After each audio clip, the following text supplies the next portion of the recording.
महाराज परीक्षित, इन्होंने कलयुग को रहने के लिए 5 स्थान प्रदान किए।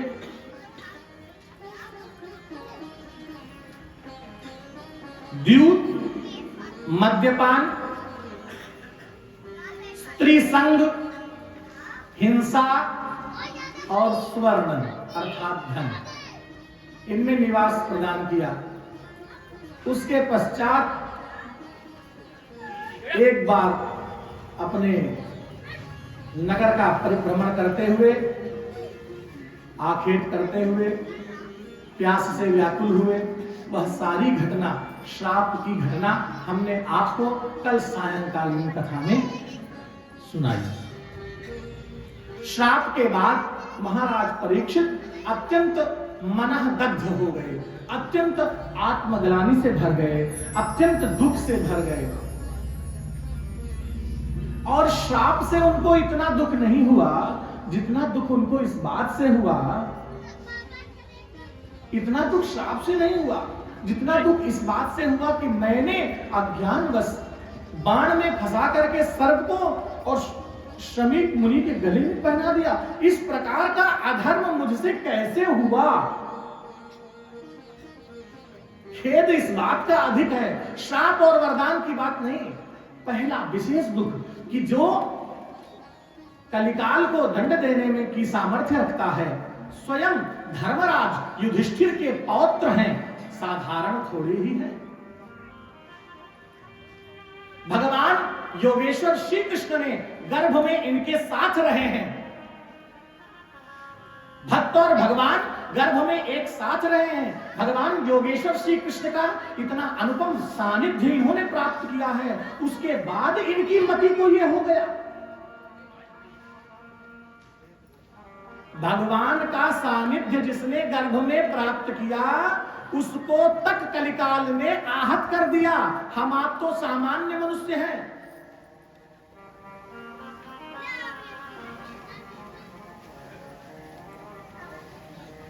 सोच कर देखिए,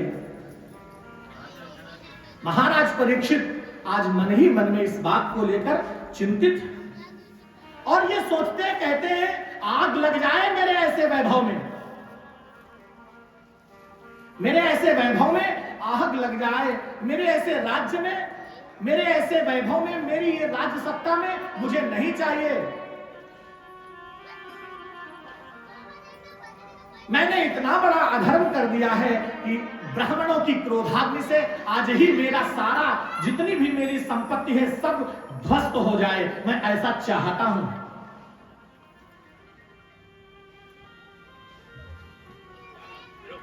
महाराज परीक्षित ने कहा कि मैं ऐसा चाहता हूं कि ब्राह्मणों की क्रोधाग्नि से आज मेरा पूरा राज्य और मेरी पूरी संपत्ति जो भी है वह सब भस्म हो जाए, क्योंकि मैंने जो अपराध किया है वो अपराध अक्षम्य है। वो अपराध ऐसा नहीं है जिसका प्रायश्चित हो सके। जीवन में कभी कभी कुछ अपराध ऐसे हो जाते हैं जिन अपराधों का प्रायश्चित भी होना संभव नहीं होता। वो निश्चित रूप से उनका दंड आपको भोगना पड़ता है और बाद में आप पछताते भी हो जाते हैं।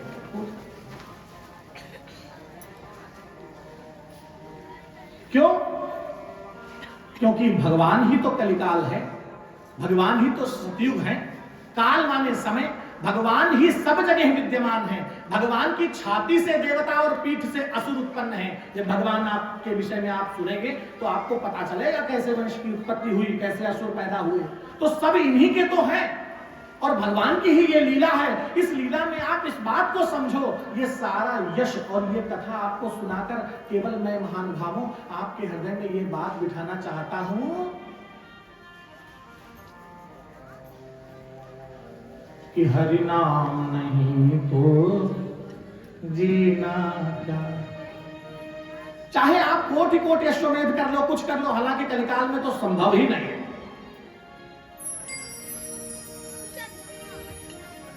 ना तो संवैधानिक रूप से हो पाएगा और ना तो आप व्यक्तिगत रूप से कर ही पाएंगे। भगवान का नाम जपो। और सुनो, नाम ऐसे नहीं जपना है, नाम जपना है तो उनकी स्मृति बनानी है। क्या बनानी है? उनका चित्रण मन में करना है। कैसे चित्रण करना है? जैसे आप कहते हो ना, लोकाभिरामं रणरंगधीरं, ये आपके मन में बने कि लोक के अभिराम हैं, रणरंगधीर हैं। लोकाभिरामं रणरंगधीरं राजीवनेत्रम, कमलवत जिनके नेत्र हैं, रघुवंशनाथम कारुण्यरूपम करुणाकरंतम श्रीरामचंद्रम शरणं प्रपद्ये। ये आपके मन में नाम जप के साथ चलता रहे। क्यों? अन्यथा ये तो जीवन है ना, जीवन में कुछ ना कुछ ऐसा अवश्य हो जाएगा जिसके होने का आप खूब प्रायश्चित करोगे, मगर वो अपराध क्षम्य नहीं होगा।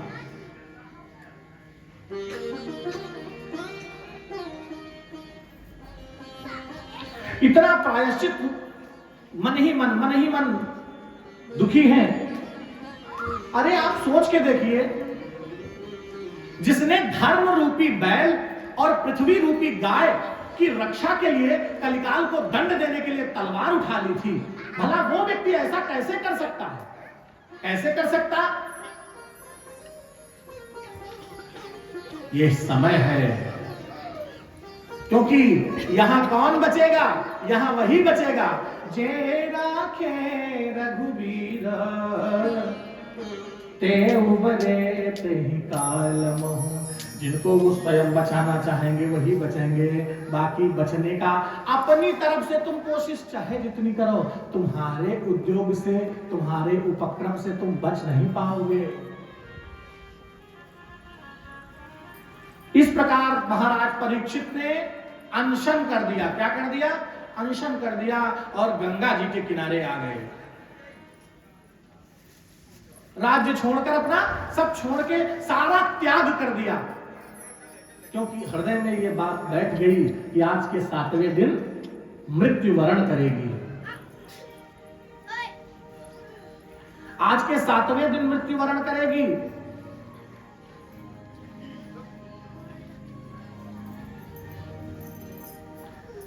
अगर पता चल जाए कि 7वें दिन मृत्यु वरण करेगी, तो भी इस संसारवासी, संसार में आसक्त देहाभिमानी पुरुष, स्त्री, ये सब ये सोचने लगते हैं कि कितनी जल्दी अपनी अपनी वसीयत हम अपनी पुत्र के नाम करें, और ऐसा ना हो दादा कोई पटीदार मान ले जाए, जो सच्चिदानंद भगवान की जाए। इस व्यवस्था में लग जाएंगे। इसमें नहीं लगेंगे कि सब कुछ मन से त्याग कर एकमात्र नारायण की शरण ग्रहण करके उनके चरण पकड़कर कहते कि अरे 7वें दिन क्या, हम तो आज ही इस दुनिया को मरा समझते हैं और तुम्हारे चरणों में पड़े। और अगर तुम हो साथ तो मरना और ना मरना क्या होता है, क्योंकि निर्गुण का एक बड़ा प्रचलित प्रासंगिक दोहा है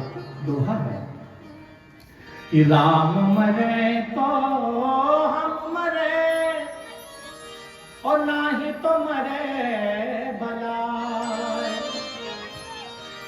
राम मरे तो हम मरे और ना ही तो मरे बलाए। और अविनाशी की गोद में कोई मरे न मारा जाए।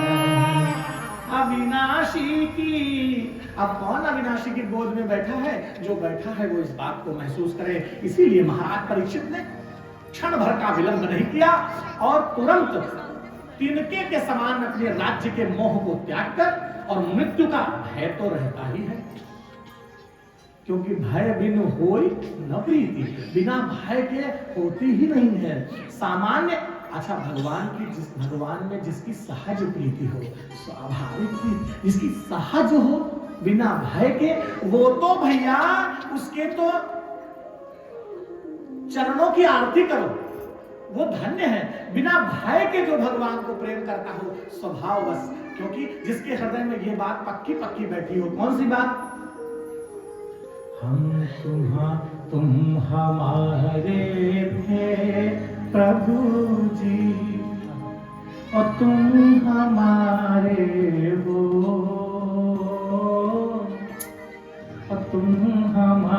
हमारे ही रहोगे ओ मेरे मोहन।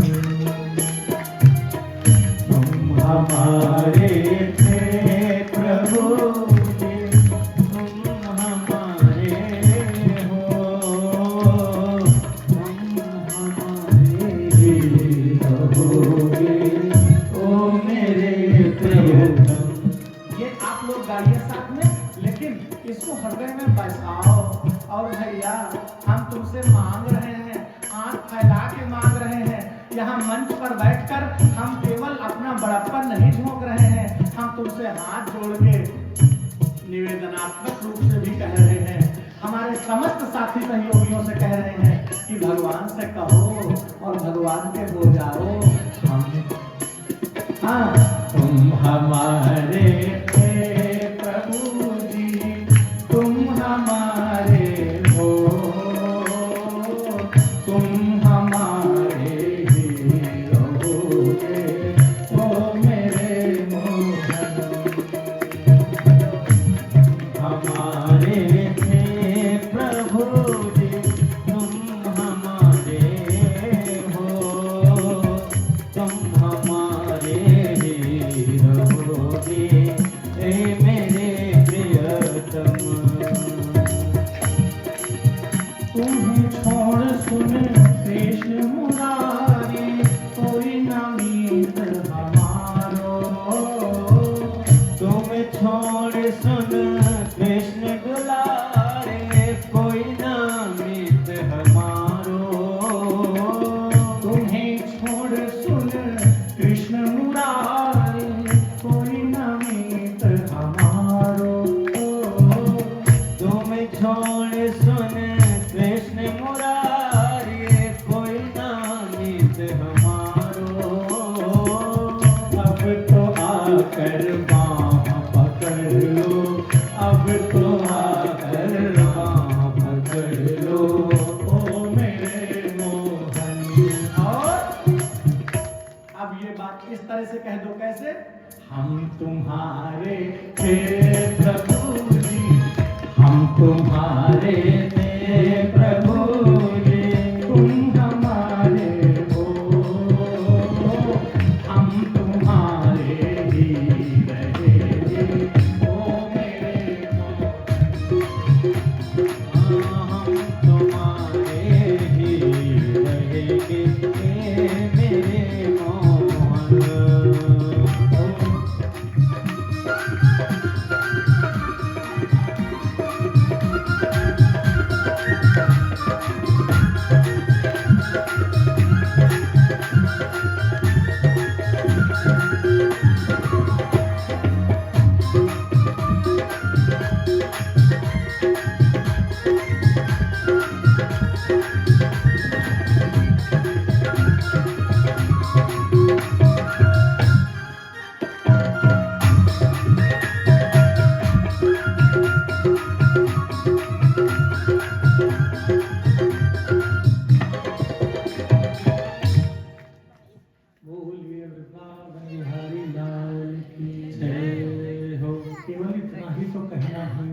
इतनी ही बात तो दृढ़ निश्चय से कहनी है,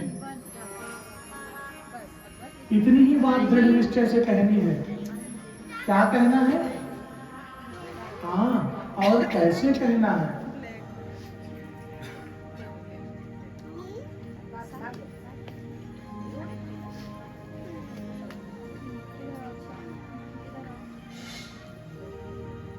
तवास्मीति च याचते, हम तुम्हारे हैं। सकृत एव प्रपन्नाय तवास्मीति च याचते, श्रीमद् भगवद गीता। हे नाथ, हाथ जोड़कर एक बार सच्चे मन से सकृत एव प्रपन्नाय तवास्मीति च याचते, तो भगवान कहते हैं अभयम सर्वभूतेभ्यो ददाम्येतत् व्रतम मम। जो एक बार सारे संसार की आशाएं छोड़कर, हाथ जोड़कर और साष्टांग दंडवत करके मन से समर्पित होकर ये कह देता है, हे नाथ, मैं सिर्फ तुम्हारा हूं, सिर्फ तुम्हारा हूं। तो हे पार्थ, अभयम सर्वभूतेभ्यो, उसको सारे जगत से मैं अभय दे देता हूं, उसको धरती पे कोई पैदा नहीं जो दुखी कर दे। अभयम सर्वभूतेभ्यो ददाम्येतत् व्रतम मम, ये देता हूं मैं अभय, ये मेरा व्रत है। ओहो, सबका अपना मिजाज है, अपना स्वभाव है, पर जिसने परमानंद की है, बूंद की है, हवा भी जिसको लग गई है, वो संभल कर नहीं रह सकता, वो गंभीर रह ही नहीं सकता। गंभीर तो वही रहेगा जिसमें कुछ ना कुछ, कहीं ना कहीं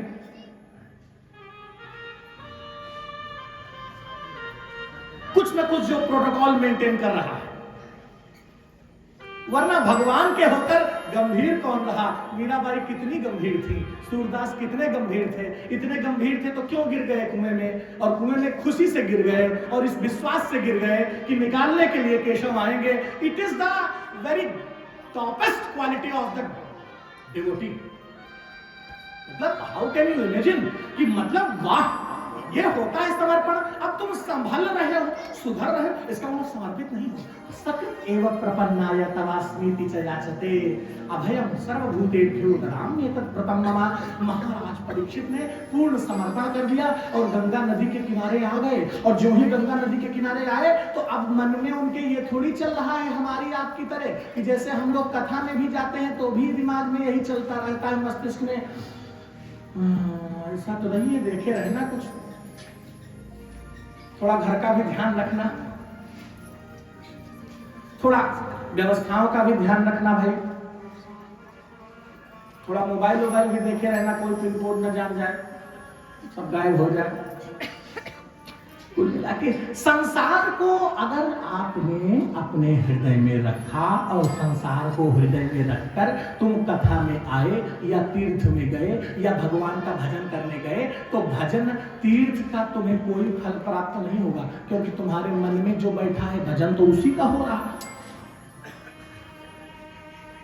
क्योंकि जब तो तुम सुबह सुबह माला रहे हो, मगर माला जैसे ही जपने बैठते हैं उसी क्षण उनको याद आ जाता है, क्या अभी सुमेरु कितनी दूर है, उसी क्षण उनको याद आ जाता है बेटी का विवाह करना है। और दिन भर खाली घूमेंगे याद नहीं आएगा, लेकिन भजन के समय याद आ जाएगा। आशय ये है कि महाराज परीक्षित ने समस्त प्रकार के मोह का त्याग कर गंगा के किनारे आ गए।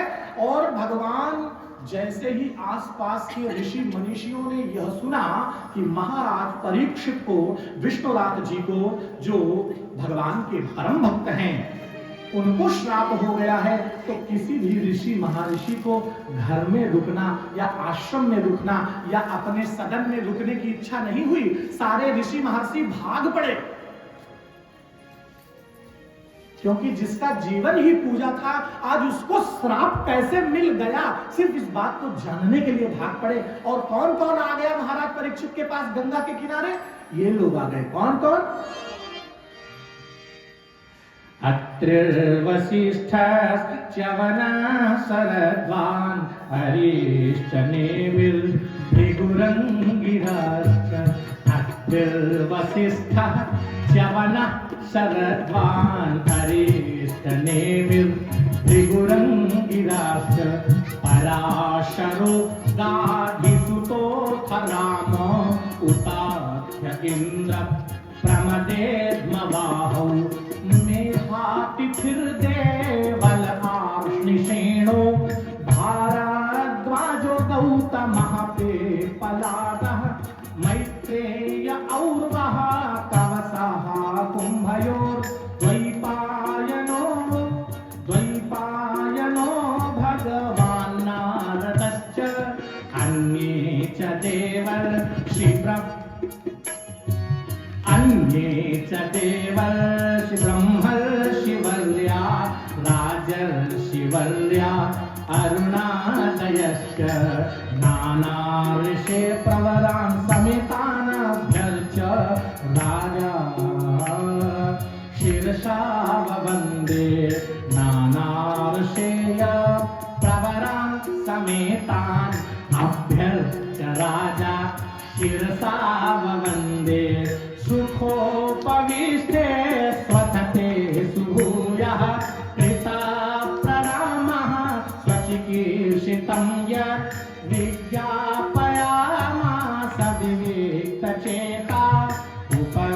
उपस्थितोऽग्रे जिगृहीतपाणिः उपस्थितोऽग्रे जिगृहीतपाणिः।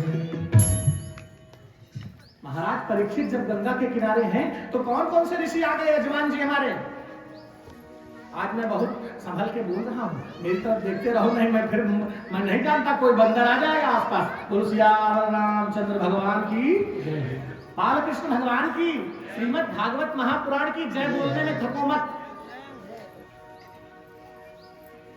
जय बोलने में थकोगे तो जानते हो, यही माटी में एक दिन सिंगार होई, जब पिंजरा से बैठ जाओ। माताओं बहनों, पैसा जरूर चढ़ाइएगा, क्योंकि नोट देख के ही मुझ में ताकत आती है। जैसे ही मैं धन देखता हूँ, जितना बड़ा धन देखता हूँ, उतनी बढ़िया ज्ञान की बातें मेरे अंदर से निकलती हैं। मुझे क्षमा कीजिएगा।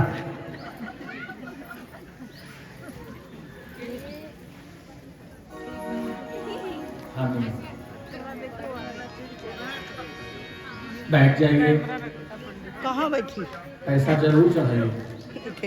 पैसा अगर आप देखो बिना धन चढ़ाए अगर आप बैठ जाओ तो मन में सोचने लगूंगा कि डिस्टर्ब कर रहे हैं। अगर जब आप लोग पैसा चढ़ाने लगते हो धन, तो मुझे लगता है कि डिस्टर्ब नहीं कर रहे हैं। बढ़िया बढ़िया, बैठ जाइए।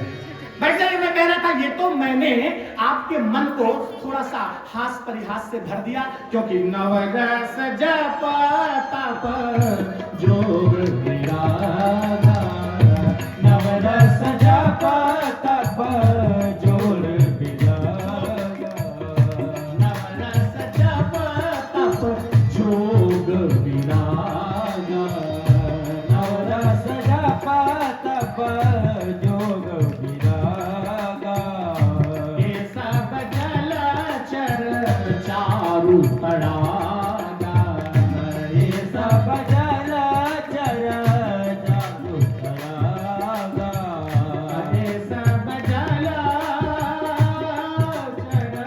चारु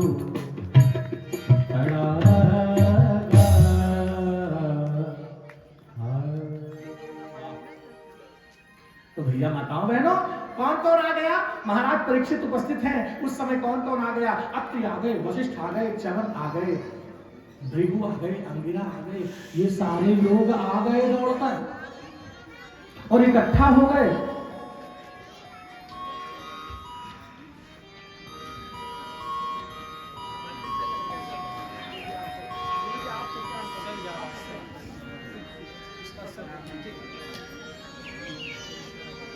भाई जन्म है आज ना, हम लोग जन्म की ओर बढ़ रहे हैं, तो ये तो होगा ही।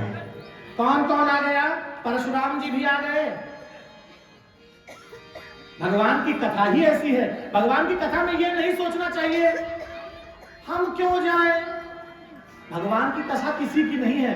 भगवान की कथा, आपका नाम अनुज है ना? अनुज तिवारी जी। भगवान की कथा अनुज तिवारी जी की नहीं है, और ना उनके पिताजी की है, और ना पंडित जी की है, और ना धरती पे किसी की है। धरती पे जितने हैं चराचर सबकी है। इसलिए ये तो कभी सोचिए ही मत कि वो नहीं जाए, हम नहीं जाए, ऐसे नहीं जाए, वैसे नहीं जाए। नो नो नो, ऐसा खराब मत सोचो। तुम अपने अधिकार से आओ और अपनी जगह पकड़ के बैठो, चिंता मत करो। और जिसको कथा प्यारी होगी वो तो वृद्ध वृद्ध विहंग तहाँ आए, वृद्ध वृद्ध विहंग तहाँ आए। ये सब वही तो है। वृद्ध वृद्ध विहंग तहाँ आए, वृद्ध वृद्ध विहंग तहाँ आए। किस लिए आए हैं जानते हो? वृद्ध वृद्ध विहंग तहाँ आए, वृद्ध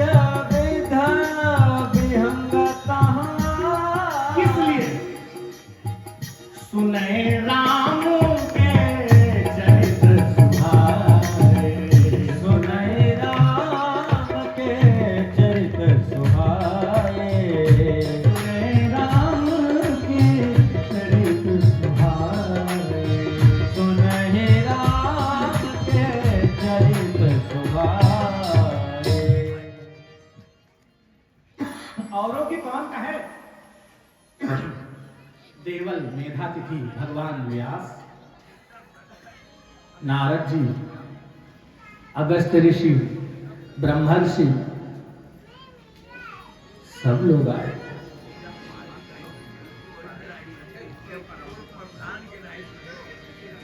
महाराज परीक्षित ने कहा हम धन्य हैं, हम धन्य हैं।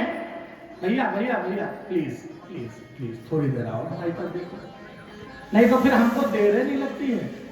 हम तो हमेशा हम रेल की यात्रा कम करते हैं, हम सीधे उड़ते हैं, सीधे मामला जय सीताराम हो जाएगा। सीधे भाव से जुड़ जाओ और समझो। महाराज परीक्षित ने आए हुए समस्त ऋषि मनीषियों के चरणों में साष्टांग दंडवत किया, प्रणाम किया और कहा मैं धन्य हूं। क्या कहा? परीक्षित जी ने कहा मैं धन्य हूं। क्या फर्क पड़ता है 7वें दिन मृत्यु आएगी? किसी को 8वें दिन भी आती है क्या? 7वें दिन ही सबको आती है। और कौन सा 7वां दिन तुम्हारा होगा हमारा होगा रामा जी जाने।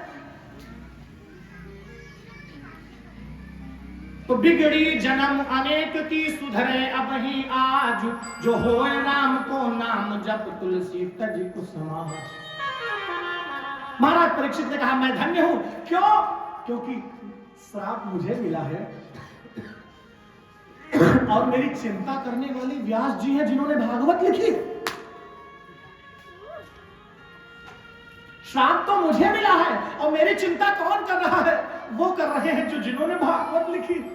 तो मेरा कभी अमंगल तो नहीं ही होगा। इसलिए मैं आपको एक बात बताऊं, आप समस्त महानुभावों को, माताओं बहनों मेरे भैया लोगों, अपने जीवन में एक सच्चे संत से जुड़े जरूर रहो। उम्र मत देखो उसकी, सच्चे संत से किसी बहाने जुड़े रहो। क्यों? क्योंकि वो तुम्हारे उस समय सहयोग में होगा जिस समय तुम्हारे पत्नी, परिवार, बच्चे कोई तुम्हारे साथ नहीं होगा। उन परिस्थितियों में भी एक सच्चा महापुरुष ही तुम्हें रास्ता दिखाएगा। केवल कहने को गुरु जी मत बनाओ, मानो तो हृदय से मानो। और मैं तो ये कहता हूं, हालांकि थोड़ा कठिन है पर जरूरी है। गुरु तो ईश्वर की कृपा से ही मिलता है, अपने द्वारा तो कोई करता नहीं और न कर पाता है। परंतु कोशिश ये करनी चाहिए कि ऐसे को गुरु करो जिसको तुम सहजता से मिल सको। क्योंकि गुरु ही एकमात्र ऐसा है जिससे निज सुख दुख सब गुरु ही सुनाए, जो तुमको आसानी से मिल जाए। और कोई जिस समय ना सुन रहा हो उसके चरण दबाकर तुम बड़े बड़े जटिल प्रश्नों का उत्तर बड़ी सहजता से पा जाओ। मेरा आशय ये है, ये सब लोग बैठे हैं तो जिसकी चिंता ऋषि कर रहे हो उसको अपनी चिंता करने की आवश्यकता क्या। इसलिए महाराज परीक्षित कहते हैं मैं धन्य हूं, कृतार्थ खुश हूं। मगर एक आश्चर्य की बात बताऊं आपको, जिन्होंने भागवत लिखी है वो स्वयं वहां है, भृगु भी वहां है, वशिष्ठ भी वहां है, अत्रि भी है, च्यवन भी है। तो अब इनको कोई भागवत सुना क्यों नहीं रहा?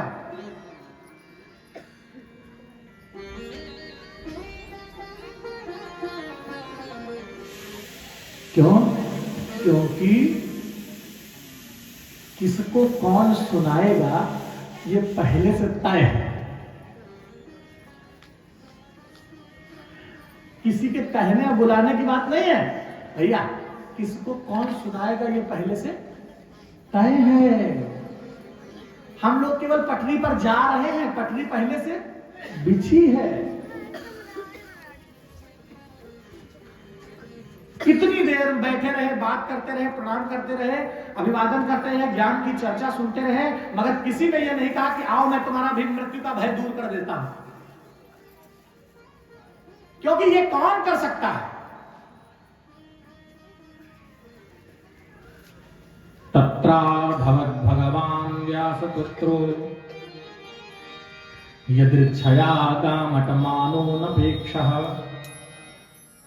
अलक्ष्य लिंगो निजलाभतुष्टो वृतश्च बालैरवधूतवेषः। तम द्वेष्टवर्षं सुकुमार पाद करोरुबहवं सकपोल गात्रम् चार्वायताक्षोन्नसतुल्यकर्ण शुभ्रवादनं कुङ्कम्बु सुजातकण्ठम् निगूढजत्रुं पृथुतुङ्गवक्ष समावर्पनाभिं वलिवल्गूदरं च दिगम्बरं वस्त्रविकीर्णकेशं प्रलम्बबाहुं स्वमरोत्तमाभम् श्यामं सदा पीच्यवयोऽङ्गलक्ष्म्या स्त्रीणां मनोज्ञं रुचिरस्मितेन प्रत्युत्थितास्ते मुनयः श्वासने अभ्यस्तल्लक्षणज्ञा अपि दूढवर्चसम्। ये लोग बैठे ही थे, उसी समय कौन आ गया? अलक्षलिंगो निजलाभतुष्टो अलक्षलिंगो निजलाभतुष्टो वृतश्च बालैरवधूतवेषः वृतश्च बालैरवधूतवेषः अमृतश्च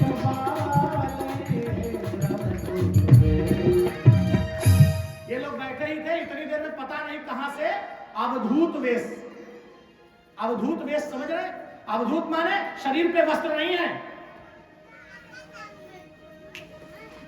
केवल मात्र लंगोटी लगी है, शरीर पे कोई वस्त्र।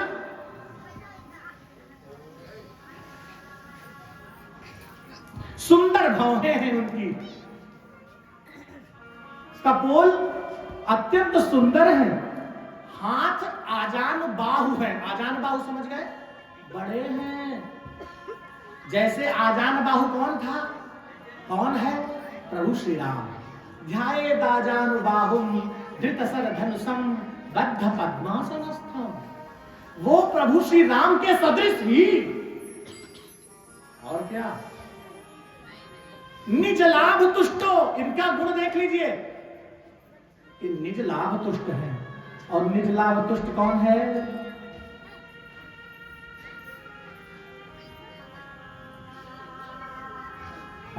आठव जथा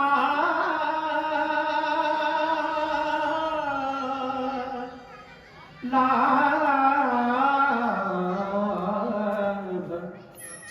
संतोषा। निज लाभ तुष्टो, किसी से कुछ चाहिए नहीं। यहां और सुनो, जैसे ही वो पधारे तो वहां की स्त्रियां, कुछ स्त्रियां और कुछ बच्चे वहां से भाग गए, वहां रुके नहीं। क्यों?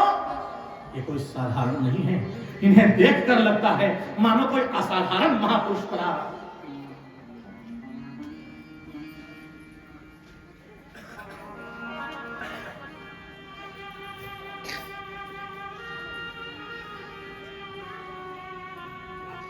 अद्भुत, अद्वितीय, कितना सुंदर शरीर है।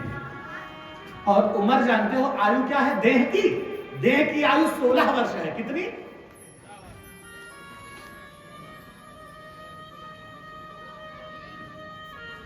16 वर्ष देह की आयु है। बड़े बड़े नेत्र हैं, मनोहर, नासिका ऊंची है, कान बराबर हैं, सुंदर भौहें हैं, गला तो मानो शंख है।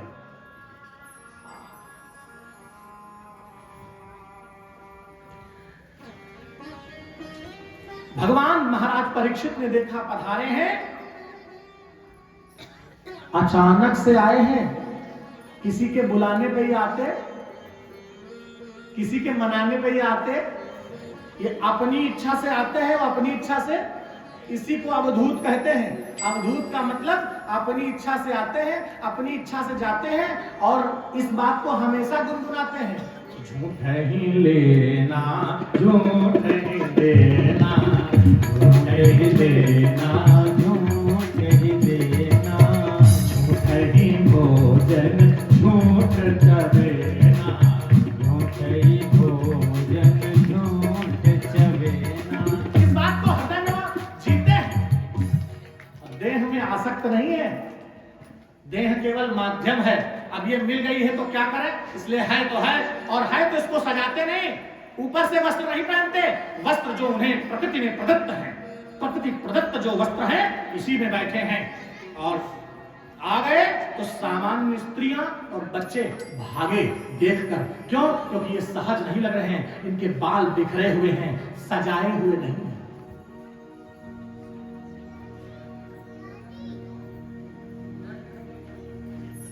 और मुखमंडल ऐसा है कि किसी की क्या सामर्थ्य जो उनके अलावा किसी और को देखे उनकी उपस्थिति में।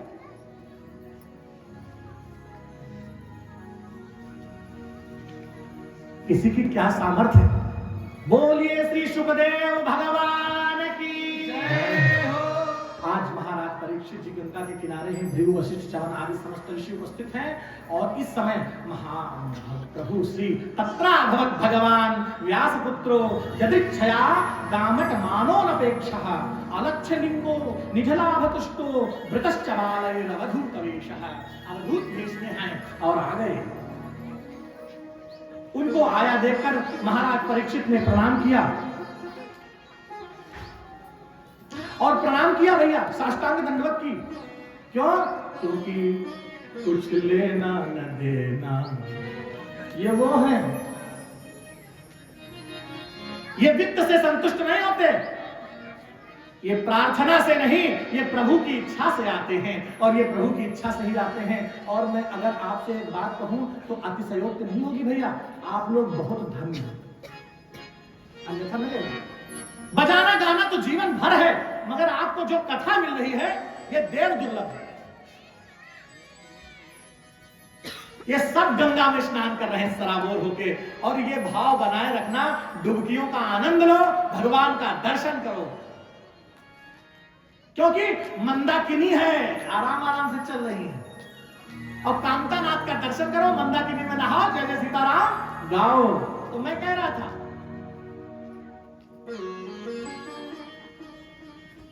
महाराज परीक्षित ने प्रणाम किया सुखदेव भगवान को, और प्रणाम करके आदर के साथ बिठाया। और सुखदेव महाराज को कुछ बताना थोड़ी है, उन्हें सब कुछ ज्ञात है। मैं आपको अपने हृदय का भाव बताऊं, मैं बताना चाहता हूं। मुझे मेरे मन में ये भाव है कि महाराज परीक्षित ने अपने जीवन में भगवान की जो भक्ति की है, जो धर्म किया है, जो धर्म की रक्षा की है, जो धर्म पूर्वक अपनी प्रजा का पालन किया है, उसी प्रजा पालन के कारण, उसी धर्म के कारण मानो साक्षात धर्म ही सुखदेव भगवान के रूप में अवतरित होकर महाराज परीक्षित का उद्धार करने के लिए आ गए हैं। ये सुखदेव भगवान साक्षात उन्हीं का धर्म है, मैं ऐसा कहता हूं।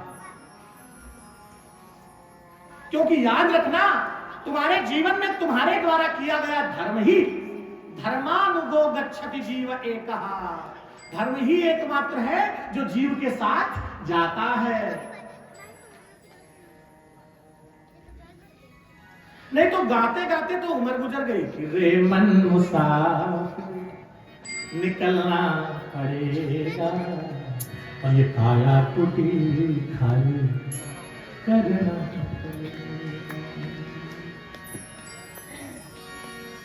गाते गाते, और ये बात केवल गाओगे, इस बात को महसूस करो। महाराज सुखदेव जी विराजमान हो गए और सामने उपस्थित हैं, और प्रणाम करने के बाद सारा हाल महाराज परीक्षित जी का प्रभु श्री सुखदेव जी जानते हैं। और प्रश्न किया, किसने?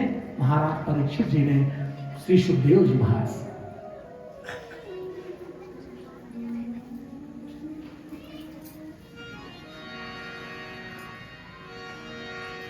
क्या प्रश्न किया?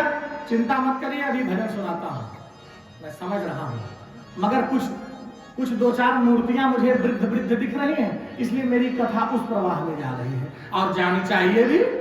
ये भागवत कथा है, सहज कथा थोड़ी है। मैं कहता हूं क्या,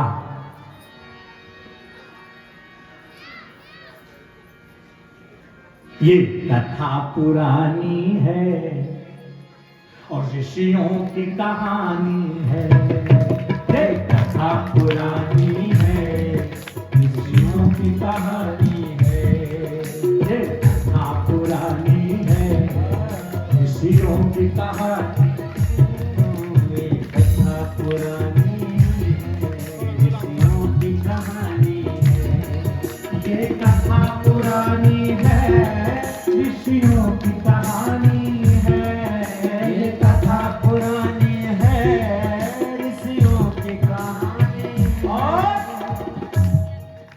कुछ याद करो उनकी, कुछ याद करो उनकी, जिनकी ये निशानी है। कुछ याद करो उनकी, जिनकी ये निशानी है। क्यों? ये कथा पुरानी है, ऋषियों की कहानी है। ये कथा पुरानी है, ऋषियों की कहानी है। महाराज परीक्षित ने कहा, श्री सुखदेव भगवान को प्रणाम करके उनसे पूछा और कहा, अतः पृच्छामि संसिद्धिं योगिनां परमं गुरुं। चलने दो। अतः पृच्छामि संसिद्धिं योगिनां परमं गुरुं, पुरुषस्येह यत्कार्यं म्रियमाणस्य सर्वथा। महाराज परीक्षित जी ने श्री सुखदेव जी को आया देख करके प्रश्न किया और क्या पूछा? नहीं, बात नहीं। कल से तुमको आयुष यहां बैठाऊंगा मैं और मंजीरा बजवाऊंगा तुमसे, और साथ में राम राम गवाऊंगा। और अब जब तक प्रभु हमको रखेंगे, हम जब कब टहल टहल के तुमसे राम राम कहलवा जाया करेंगे। यही जीवन का सार है। आगे की व्यवस्था तुम ही संभालोगे। तुम यहाँ के युवराज हो। बोलो सच्चिदानंद भगवान की, बोलो हनुमान जी महाराज की। इसी को कहते हैं वक्ता। समझ गए? तो मैं कह रहा था, महाराज परीक्षित ने प्रश्न किया, अतः पृच्छामि संसिद्धिं योगिनां परमं गुरुं। हे योगियों के परम गुरु भगवान सुखदेव, मैं आपसे पूछता हूँ कि पुरुषस्य यत् कार्यं म्रियमाणस्य सर्वथा, मरने वाले व्यक्ति को सबसे पहले क्या करना? तो ये केवल महाराज परीक्षित का ही प्रश्न थोड़ी है, ये तो जीव मात्र का प्रश्न है, क्योंकि कोई अमर नहीं है। कोई अमर है क्या? कोई अमर नहीं है। जीव मात्र का ये प्रश्न है कि पुरुषस्य यत् कार्यं म्रियमाणस्य सर्वथा, क्या करना चाहिए, किसको भजना चाहिए, किसकी याद करनी चाहिए।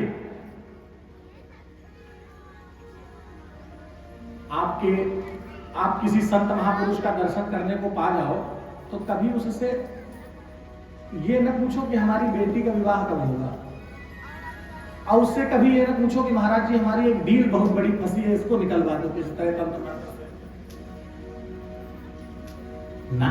कभी किसी महापुरुष का दर्शन करो तो उससे ये पूछो कि प्रभु हमारा आत्म कल्याण कैसे होगा, हमारे जीवन को सही दिशा कैसे प्राप्त होगी, हम अपने जीवन को कैसे सुधार संवार पाएंगे हम। अच्छा चलो एक बात तुमको बताते हैं, अगर हम तुमको ये बता भी दें कि परसों तुम्हारे पैर में चोट लगेगी, तो क्या हमारी सामर्थ्य है हम उसे रोक लेंगे? बहुत अगर तुमको भविष्य जानने की इच्छा है तो बता भी दिया जाए अगर तुमको कि तुम्हारे साथ परसों ये घटना घटेगी, तो क्या हम उसको मिटाने में सक्षम हैं? तो फिर बता करके डरवाने की जरूरत क्या है? भगवान की शरण में रहो, जो होगा देखा। लगन तुमसे लगा बैठे, जो होगा देखा। लगन तुमसे लगा बैठे, लगन तुमसे लगा बैठे, जो होगा देखा जाएगा। लगन तुमसे लगा बैठे, जो होगा देखा जाएगा। लगन तुमसे, लगन तुमसे, लगन तुमसे, लगन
कोई ये ना जान ले कि हम पुजारी हैं।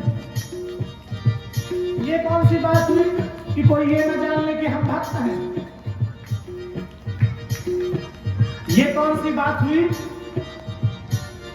कि कोई ये ना जान ले कि हमारे पिताजी कथावाचक हैं।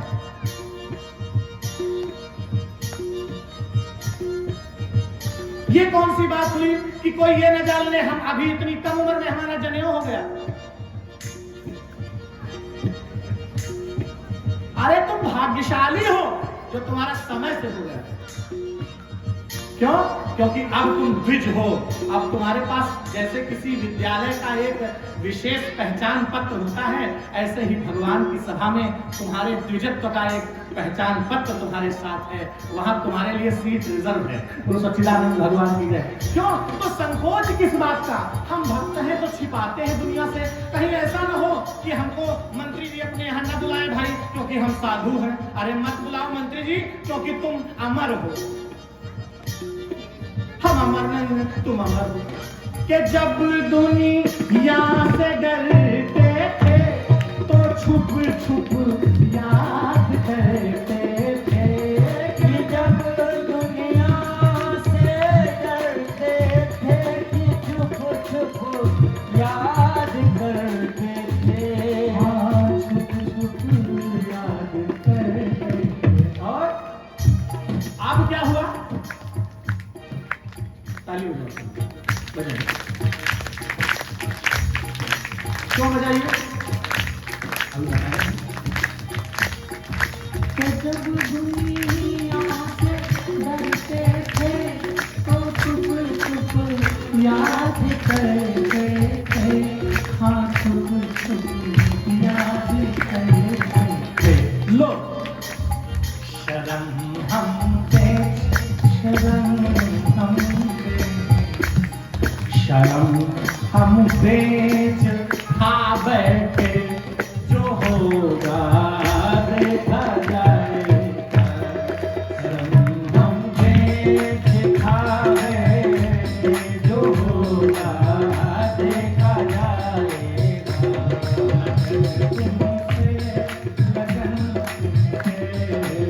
लगन तुमसे लगा बैठे। जो होगा देखा जाएगा। लगन तुमसे लगा बैठे। जो होगा देखा जाएगा।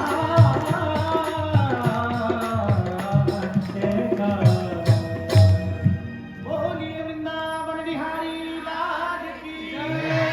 बोलिए पुण्य पवित्र वृंदावन धाम की जय। बोलिए श्री अयोध्या धाम की जय। बोलिए श्री नीमकरोली बाबा की जय।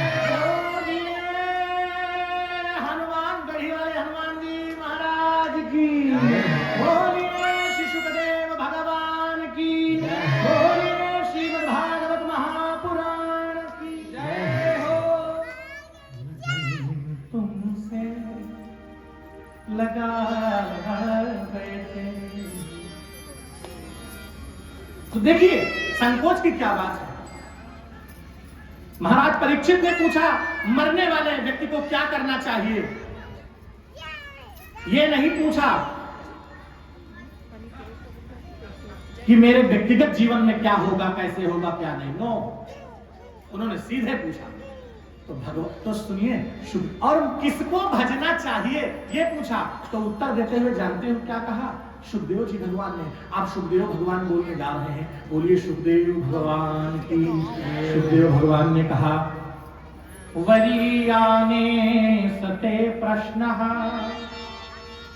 कृतो लोकहितं नृप। आत्मवेद सम्मतः पुंसां श्रोतव्यादिषु यः परः।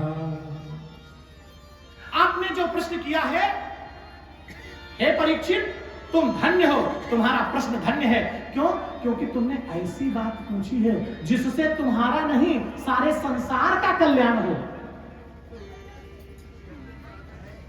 समझ में आ रही? माताओं बहनों भैया लोगों, बात ऐसी करो जिससे कोई का हित हो, काम ऐसा करो जिससे किसी का हित हो, प्रश्न ऐसे करो जिससे किसी का, और प्रश्न करने का भी एक तरीका होता है। ये नहीं कि बस सीधे आए हाथ पांव बांधे, पढ़े का हो तो पंडित जी कहूं कर रहे फंस गए तो फिर पता ही जाने का। सीताराम नाम भगवान की। पूछने का तरीका कैसे पूछें? तत विधि प्रणिपातेन परिप्रश्नेन सेवया उपदेक्षन्ति ते ज्ञानम ज्ञानिनः तत्वदर्शिनः। पूछने का तरीका सहृदय विनम्र होकर प्रणाम करके भाव में पूछिए कि प्रभु मेरा कल्याण कैसे होगा, ये बात पूछो और इसके लिए जियो। तो भगवान सुखदेव जी ने कहा तुमने जो प्रश्न किया है वो लोक के हित का है, व्यक्तिगत प्रश्न नहीं है। समस्या व्यक्तिगत है तुम्हारी, लेकिन तुम्हारा प्रश्न व्यक्तिगत नहीं है। इसलिए हे परीक्षित तुम धन्य हो। वाह,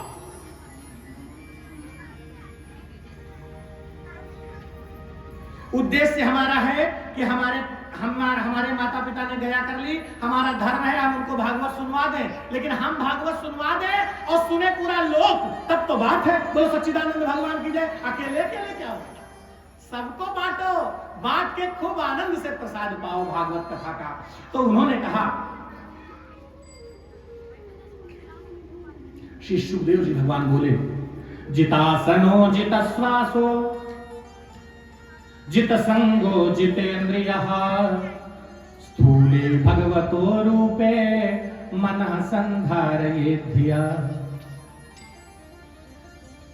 हे परीक्षित, आसन श्वास आसक्ति और इंद्रियों पर विजय प्राप्त करके बुद्धि के द्वारा मन को भगवान में लगाना चाहिए, क्योंकि आसन ही जिसका नहीं सधा है वो फिर आगे भजन क्यों। इसीलिए हमारे यहां ज्ञानियों ने ये बात कही है, क्या? आसन से मत डोलरी तुम्हें पिया मिलेंगे, आसन से मत डोलरी तुम्हें पिया मिलेंगे, कटुक वचन मत बोलरी तुम्हें पिया मिलेंगे, कटुक वचन मत बोलरी तुम्हें पिया मिलेंगे, आसन से मत डोलरी तुम्हें पिया मिलेंगे, आसन से मत डोलरी तुम्हें पिया मिलेंगे, कटुक वचन मत बोलरी तुम्हें पिया मिलेंगे, कटुक वचन मत बोलरी तुम्हें पिया मिलेंगे। हे परीक्षित,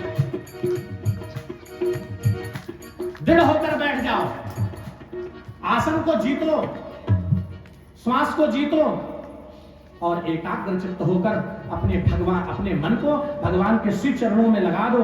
और सुनो, ऐसा करने के बाद भगवान जिसकी मृत्यु नजदीक हो उसको ये, अब देखो बड़ा आश्चर्य बात, मृत्यु किसको का पता कब है।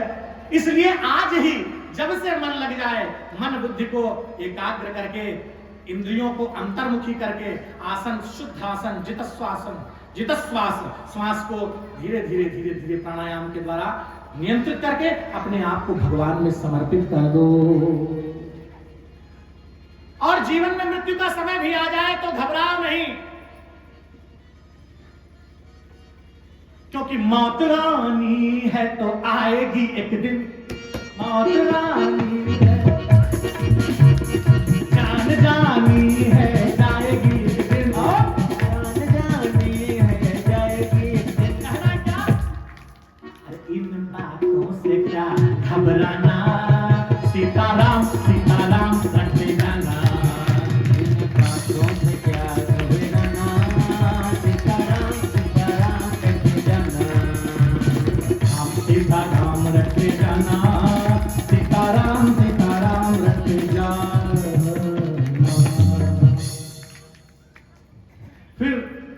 महाराज परीक्षित ने पूछा। सुखदेव भगवान ने कहा, हे महाराज परीक्षित,